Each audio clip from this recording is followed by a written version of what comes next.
Ladies and gentlemen, the secret word tonight is air. A-I-R. Rather. You bet your life. The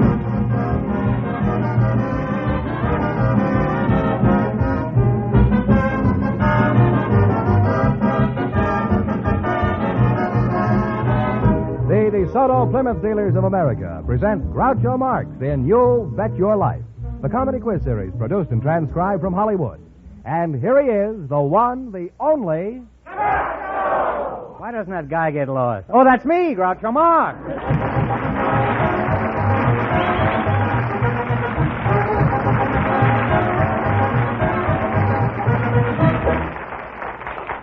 Thank you. Well, here I am again with $2,000 for one of our couples tonight. George Fenneman, who's first to try and take it away from me? A pair of newlyweds, Groucho, selected by our studio audience just before we went on the air. And here they are, Mr. and Mrs. Merton Bedford. Meet Groucho Marx. Welcome, welcome, kids, for the DeSoto Plymouth Dealers.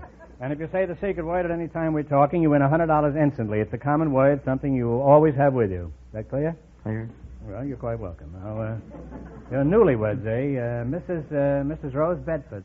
How newlywed are you? Last Saturday. Mr. Bedford, you are the happy groom? I am. I don't want to seem nosy, Mr. Bedford, but approximately how old are you? 61. 61. Well, you don't look it. And would it be asking too much, Mrs. Bedford, if I inquired as to your age? Oh, we're about the same age. We are? I don't believe it. I'll call you Rose. You don't care. You're married now, and you're out of my clutches. Now, what sort of work do you do, Merton? I'm a carpenter. A carpenter? What kind of a carpenter? Huh? Finish carpenter? Well, I mean, you start too, don't you? Huh? Oh, yes. When you say a Finnish carpenter, I didn't mean where you came from, your nationality. I meant, what kind of a carpenter are you? A good carpenter.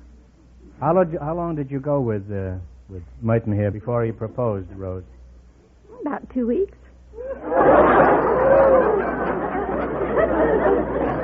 Is that true, Mike? That is right.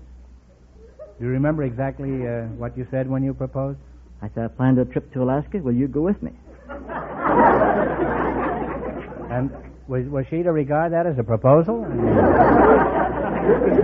How many proposals did you have before you married Merton, Rose? 4 or 5. Well, you did pretty well. Why didn't you marry one of the other boys? Well, I had 3 from him.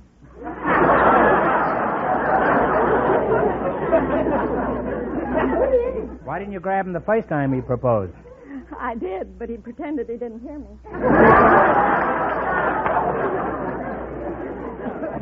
Now, how did you meet Merton? At his first wedding.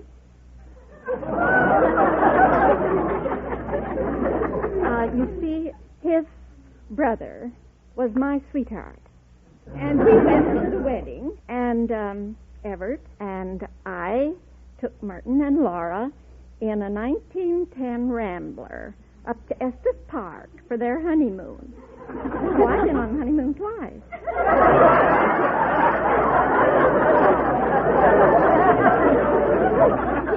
He was married in 1912. Then I married his brother in 1914. What was there about Merton that attracted you most? Do you remember? His name. Merton? No, Bedford. My name was Rose Bell Bedford. I see. And you just married him so you wouldn't have to change names? Yes, that had something to do with it. And now I'd like to ask you a question, may I?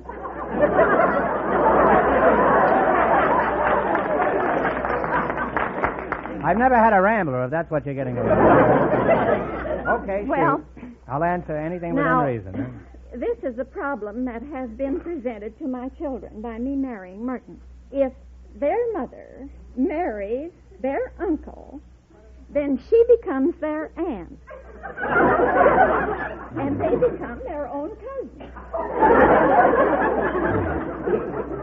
But he becomes their stepfather. So they are their own stepbrothers and sisters. Yeah. Now, will eventually they become their own grandpa and grandma?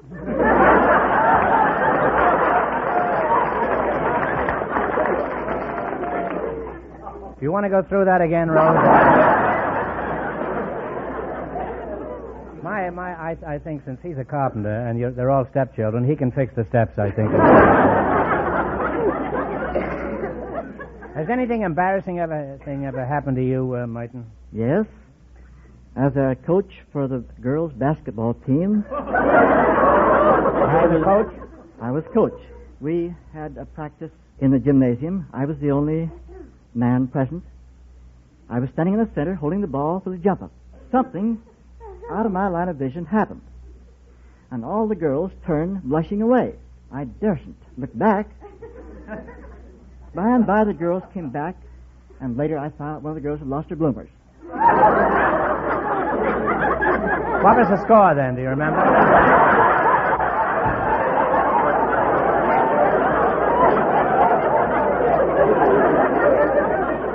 That I have forgotten. See, I'm a sportsman at heart. That's the only thing. Well, you seem like a very happy couple, and I wish you a long and smooth voyage on the sea of matrimony. Now, just watch out for a tidal wave about 5 pounds 3 ounces. Now, in just a minute, you're going to have a chance to make $2,000 in real cash. I don't know what other kind.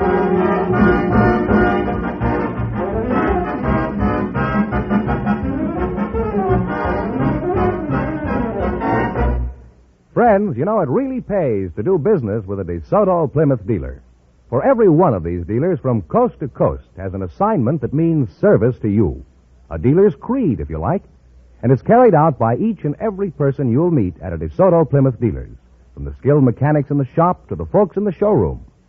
That assignment is to deal with you fairly and squarely at all times, to give you the quickest possible service, and to charge you a reasonable amount, whether it be for a routine checkup or a difficult repair job. For the more than 3,000 DeSoto Plymouth dealers believe in one policy above all others, that the customer's wants come first. That's why you can count on friendly courtesy and genuine consideration whenever you visit an authorized DeSoto Plymouth dealer. And remember, all dealers who sell DeSoto also sell Plymouth.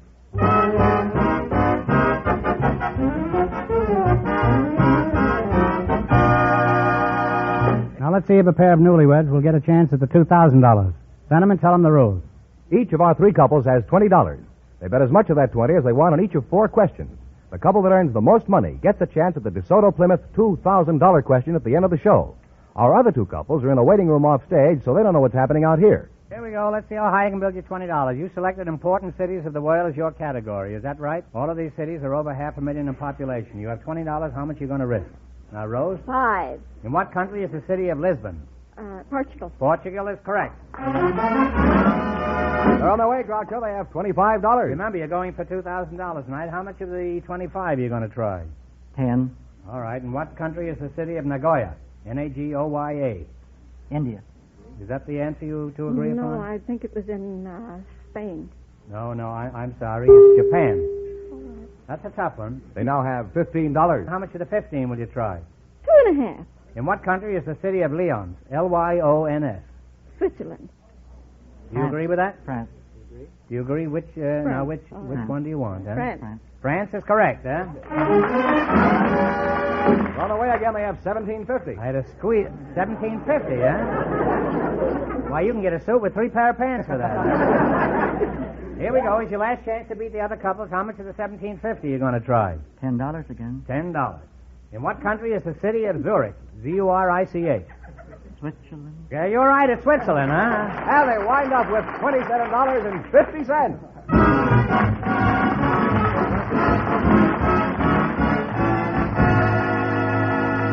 Now, thanks and good luck from the DeSoto Plymouth dealers. Now, stick around. You can still be high for the night and get a crack at the $2,000. Groucho, the secret word is still air. Perhaps the next couple will say it. Just before we went on the air, our studio audience selected a married man and a girl who works in a supermarket. And here they are, Miss Helen Noyes and Mr. Bert Cox. Meet Groucho Marx. Welcome to You Bet Your Life. And if one of you says the DeSoto Plymouth secret word, he wins $100 in cash instantly. It's a common word, something you always have with you. Miss Helen Noyes, is that right? Where are you from, Helen? I'm from Ralph's grocery store in Burbank. You were born in a supermarket? I thought supermarkets didn't make deliveries anymore. Are you married? No. You're the married man, huh? But, Yes. Mr. Cox, where are you from? Right across from Covington, Kentucky, I was born. In Ohio, huh? Raised in Kentucky. Some people out there have been flooded by the Ohio River, and they want... How did you meet your wife, Mr. Cox? Back in the sidewalks of New York, back there, Buffalo, New York, and I was coming out of the restaurant. Wait a minute. You're on the sidewalks of New York, back in Buffalo, New York? Well, I just happened there, and I was coming out of a restaurant. It was very, very cold, and it was the streets were all icy and the sidewalks icy, and as I came out, she'd come in. And, and we both went flat, and she said, "Where you come from?" And I said, "I come from Kentucky. Where did you come from?" She said, "Oh, you did you? Wham." She didn't like Happy Chandler, I guess.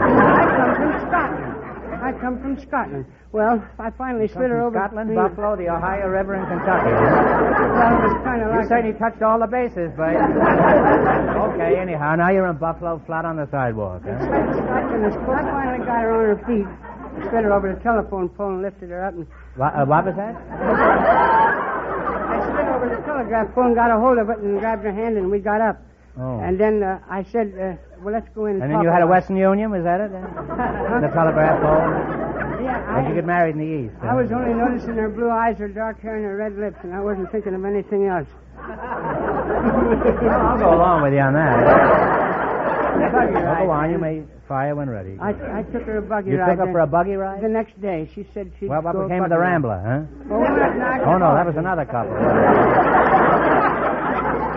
This is really the Department of Utter Confusion here. In Niagara Falls, we took a buggy ride.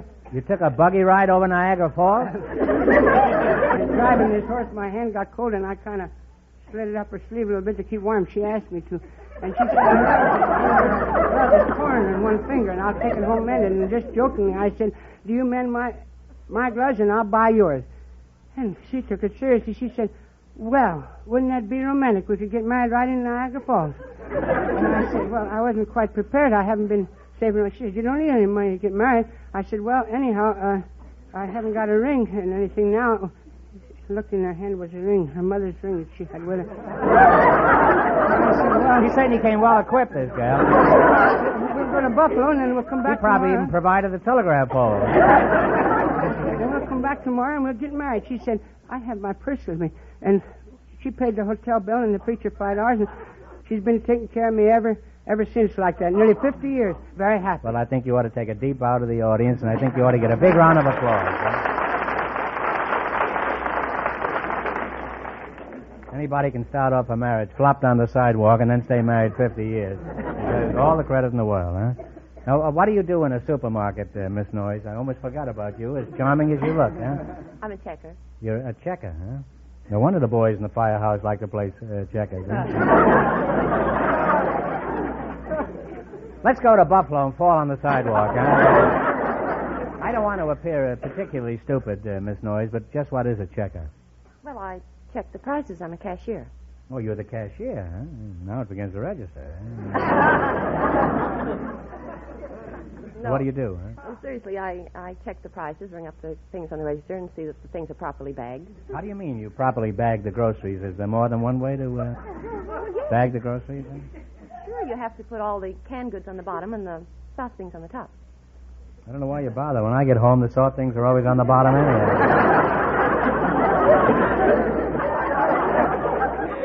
Do you have to know all the prices, Miss Noyes? No. That's too bad. They live next door to me, and they're very nice people, the prices. Now tell me, would artichokes go in the top of the sack or the bottom? On the top.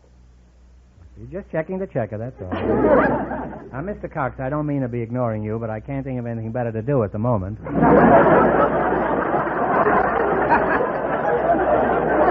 Do you ever do any shopping for your family, Bert? Not much. Do you know the prices?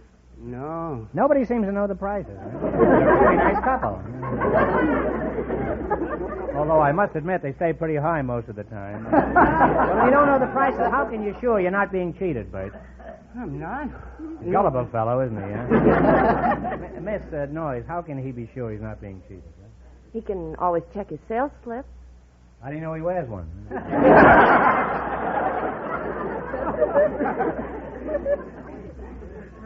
Now, where would you put tomatoes, on the top or the bottom? Well, you're fired. I was speaking of canned tomatoes. Well, now that my shopping is all done and I haven't got a dime in my pocket, let's see if you two will get a chance at the DeSoto Plymouth $2,000 question. You run your $20 into more than the other couples, and you get a chance at the big money. I can't tell you how much our first couple won, but George Fenneman is off stage to remind our listeners. The newlyweds, Mr. and Mrs. Bedford, won $27.50. Here we go. Let's see how high I can build you $20. You selected famous discoveries and inventions as your category. Now, you have $20. How much are you going to try at the $20? $5. Who discovered the law of gravity?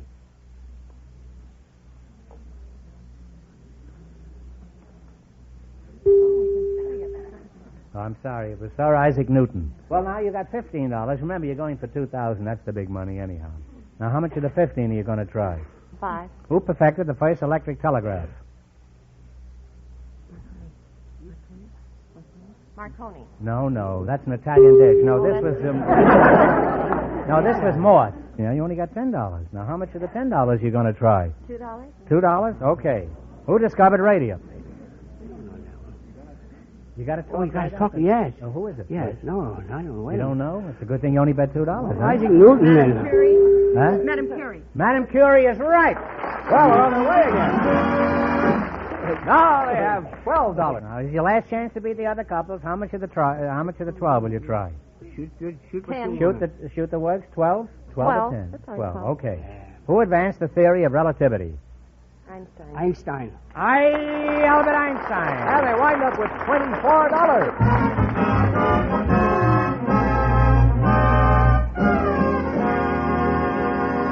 Thanks and good luck from the DeSoto Plymouth dealers. Well, our last couple will be out here in a moment, and then we'll know who gets the chance at the $2,000. George, who's ahead so far? Well, the newlyweds are leading with $27.50. And Groucho, the secret word is still air. We invited some Brownie troop leaders and some public school officials to the show tonight, and just before we went on the air, our studio audience selected Mrs. Rosalie Jackman and Mr. David Bilovsky, and here they are. Folks, meet Groucho Marx. Welcome to You Bet Your Life, kid. And if one of you says the DeSoto Plymouth secret word, he gets $100 instantly. It's a common word, something you always have with you. Mrs. Yes. Jackman? Very pretty girl, Mrs. thank Jackman. You're the Brownie troop leader? That's right. What is a brownie? One of those chocolate nut fudge squares you buy? You No. get in the bakery, yeah? Brownie's a little girl. A little Girl Scout. How long have you been married? 8.5 years. I thought you were about 21 years old. Oh, thanks. Oh, it's nothing. Do you have any children? Yes, I have two You girls. have two. I bet they're beautiful, too, aren't they? Well, we think they're kind of cute. Do they like brownies, too? Yes, one's a brownie, and she loves it. What does your husband do? He's a tool inspector from Manasco. They make airplanes.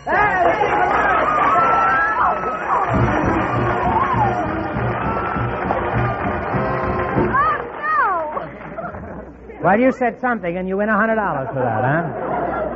What'd I say? Are you waving to your husband? Yes. You ought to be what a nerve you've got of me flirting with you here all doing this. You just said air, and that's the secret word tonight, so you win $100 in cash. Oh, gosh. Compliments of the DeSoto Plymouth Dealers of America. Now let's get back to business, huh? Mr. Bilovsky, you're from the public schools, That's right, Groucho. and how old are you? 30. Well, you'd be in about the 7th grade in school now, would you? Well, judging from my experience.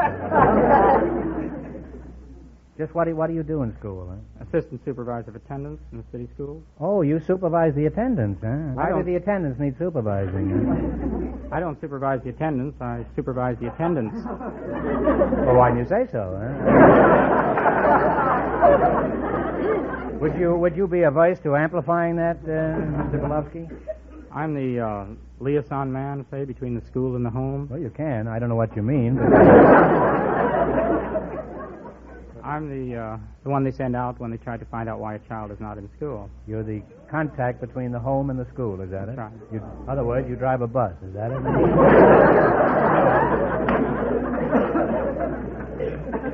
You know, if I didn't know any better, I'd say you were a truant officer.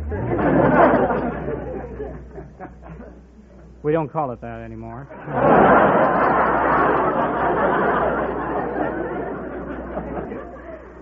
When I was a kid, we had other names for them, too. What's the difference between an old-style truant officer and an assistant supervisor of attendance? And don't say the spelling. Well, it's a matter of approach. Today we try to find out why a child is not in school rather than just grabbing him by the seat of his Steady pants now, steady it. and dragging him into school. Uh-huh. In other words, you try to find the reason they play hooky. Is that right? Right. Well, I can tell you the reason, you know. They hate school. You must have some interesting stories about your job, Mr. Kozlowski. Could you give us one? Well, I remember a time when I visited a home and asked for a mother of a boy. I've done that, too.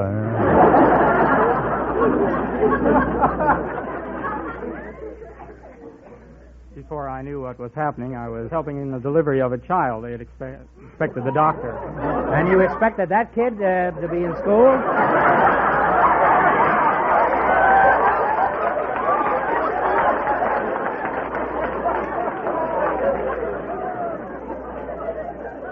That's certainly grabbing him at a young age. And what happened? The doctor arrived. So did the baby. How are your brownies, Mrs. Jackman? Are they done yet? They're fine, thanks. And as a brownie troop leader, you get pretty good pay, I presume, huh? No, I do it just for the fun of it. Well, couldn't you have fun and get paid, too? Well, it'd be nice. What are your duties as a... I'll call you Rosalie, huh? Sure, that's swell. Your husband turned around the other way for a while. We collect dues a nickel a week. And I buy the handcraft materials and just all kinds of things. How many girls do you supervise? I have 13 now. 18 girls at a nickel a week. That's 90 cents. That's not hay, you know. Pretty near hay, but it's not hay. You teach the youngsters anything about scouting? Oh, yes, we take them on cookouts. Mine is out on Thursdays. And with a hangover Friday, huh? We take them out to a park or where they can have a barbecue or a fire. And Then what do you do? Then you call the roll? Huh? oh, yes, we always call the roll. You cook the roll with the brownies? No. Well, I'm sure it's a very worthwhile organization. There ought to be more organizations like that. It certainly is. I'd like to join, too. Now, let's get back to you, Mr. Bilovsky. Pretend I'm a high school boy and I'm not in school. And you run into me in Sam's pool room. Now, that's your cue. Now, find out what's wrong, huh? Hello, Groucho. What are you doing here? How do you do, Mr. Bilovsky? How do you do, Groucho? How do you do, Mr. Bilovsky? If we keep saying that, you'll never find out what I'm doing in the pool room. It's only fifth period now. You should be in geometry class now. I'll play the six ball on the side, huh? Now, what'll happen if I don't go back to school? Well, if you don't go to school, Groucho, you'll be a shiftless ne'er-do-well, or maybe even worse. That's me, Groucho Marx. Well, I must say it's been very educational having you two here tonight, and people like you who devote their lives to youngsters are doing an important job for the community. Now, you're going to play the DeSoto Plymouth game, you bet your life. If you beat our other two couples, you'll get a crack at the $2,000 question. I can't tell you how much they won, but George is off stage to remind our listeners. The newlyweds are still ahead with $27.50. Here we go. Let's see how high you can build your $20. You selected Latin songs as your category. Is that correct? Now, here's your first question. How much of the 20 will you risk? 10. What's the name of this Latin song? Play, Jerry. Siboney. Siboney! And they're on their way with $30. Remember, you're going for $2,000 tonight. How much of the 30 are you going to try? 20. Jerry Fielding will play. You identify this song.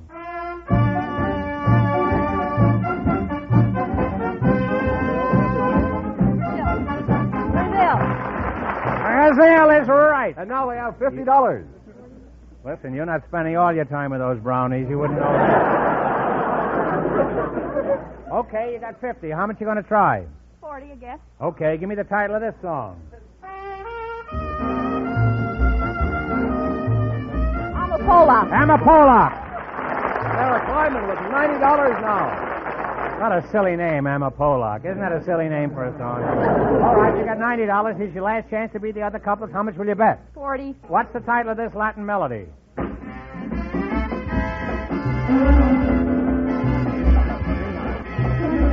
Green Eyes. And they wind up with a total of $130. And that means that they get the chance at the DeSoto Plymouth $2,000 question.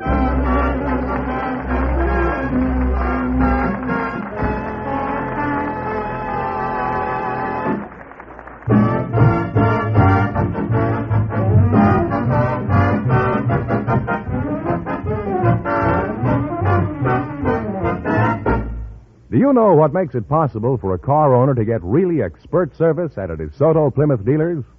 Well, for one thing, the training their service mechanics get. Factory training. Not just when they first go to work for a DeSoto Plymouth dealer, but constant training to keep them up on the new service and maintenance methods that are constantly coming out of the factory. And it's important for all you car owners to get this expert service at a fair price. That's why it pays to go to a DeSoto Plymouth dealer, whether it's an emergency or a routine checkup. So, for the best from your car, drive in where you get the best service at the sign of an authorized DeSoto Plymouth dealer.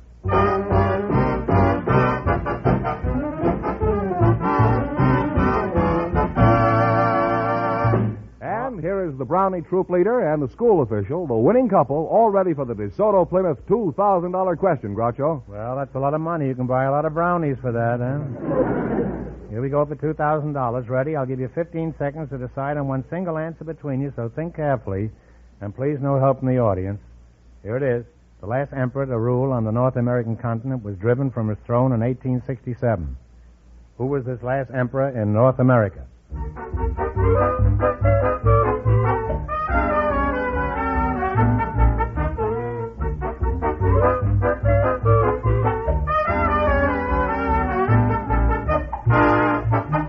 What's the answer you two have decided upon? What is it? Montezuma? No, I'm sorry. It's Emperor Maximilian. Same place. He was driven from his throne in Mexico by Benito Juarez. That was a tough one. I'm sorry. So that means the big question next week will be worth $2,500. Well, you lost the big money, but you won $130 in the quiz plus $100 for saying the secret word. Congratulations and thanks to both of you.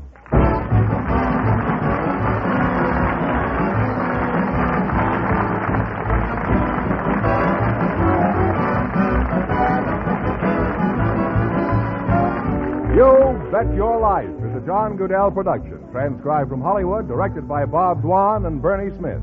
Music by Jerry Fielding. Be sure to tune in again next Wednesday night at this time for the Groucho Marx Show, You Bet Your Life, presented by the more than 3,000 DeSoto Plymouth dealers of America. And remember, all dealers who sell DeSoto also sell Plymouth, two great cars, both products of the Chrysler Corporation. And don't forget, next week, the big question will be worth $2,500. Well, it's almost time for Bingo the Crosby. So good night, folks. And remember, just be sure to see your DeSoto Plymouth dealer.